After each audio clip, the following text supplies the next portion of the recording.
Moi, j'aime bien écouter toute seule des histoires sur Kiku.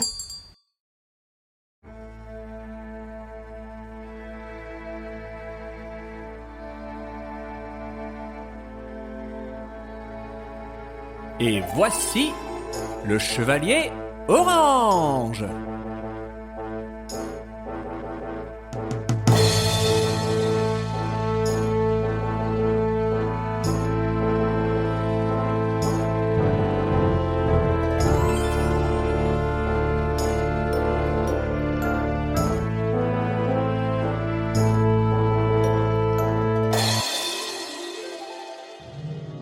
Cinq nouvelles aventures. La bête de la forêt de pierre. Lors d'un long voyage, le chevalier orange se vit obligé de passer par la fameuse forêt de pierre. Cette forêt était particulièrement magnifique car elle était composée d'arbres à pierres précieuses.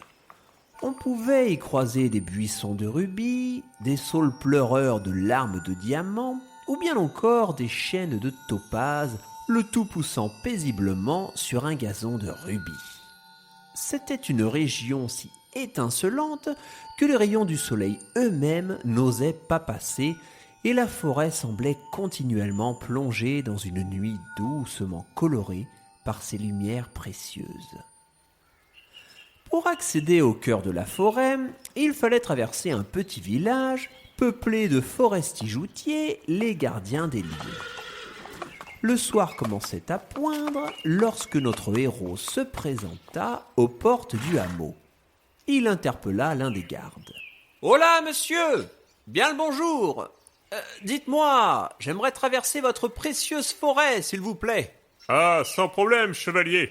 Mais je dois vous avertir que la nuit, les arbres s'éteignent, et c'est le moment que choisit la bête pour sortir. Je serai vous, j'attendrai demain. Passez donc la nuit à l'hôtel. » Le chevalier était fourbu de sa journée et il accepta volontiers l'invitation.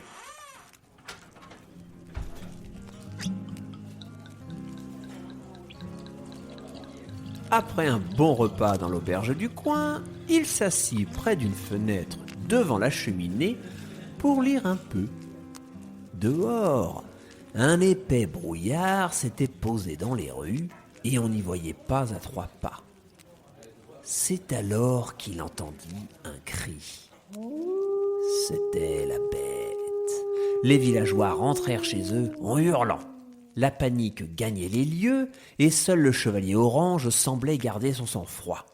Toutes les bougies s'éteignirent d'un coup et ce fut un silence pesant qui régna soudainement sur les lieux. De temps à autre, on apercevait une ombre menaçante passer devant les vitres. On pouvait entendre la bête qui grattait les murs du bois de l'auberge et ses grognements ne s'arrêtaient pas. Elle rôdait autour du bâtiment. Le patron de l'auberge tenta de rassurer ses clients. « Ne vous inquiétez pas, si tout le monde reste à l'intérieur, nous ne craindrons rien. Les murs sont épais. » Mais le chevalier orange ne l'entendait pas de cette oreille. « Ou ben moi, bête ou pas, j'aimerais aller me coucher. Alors je vais régler ce fâcheux problème. » Et, dégainant son épée, il sortit affronter l'agresseur malgré les avertissements. Il aperçut une silhouette sombre dans la brume et se rua sur elle afin de l'affronter. Il la bouscula de toutes ses forces et, à sa grande surprise, la créature semblait ne rien peser du tout et elle tomba facilement. Une petite voix se fit alors entendre. « Eh oh, du calme! Vous énervez pas! Je fais juste mon travail, moi !» Le chevalier orange ne revenait pas. En se rapprochant de la bête, il put s'apercevoir qu'il s'agissait en fait d'un farfadet recouvert d'une peau de loup. « Ce sont les villageois qui me payent pour que je fasse peur aux visiteurs. C'est le seul moyen pour que personne ne tente de traverser le bois. Sans cela, tout le monde passerait et en chipperait une pierre ou deux au passage. Et adieu la forêt. Mais vous avez l'air d'un brave chevalier.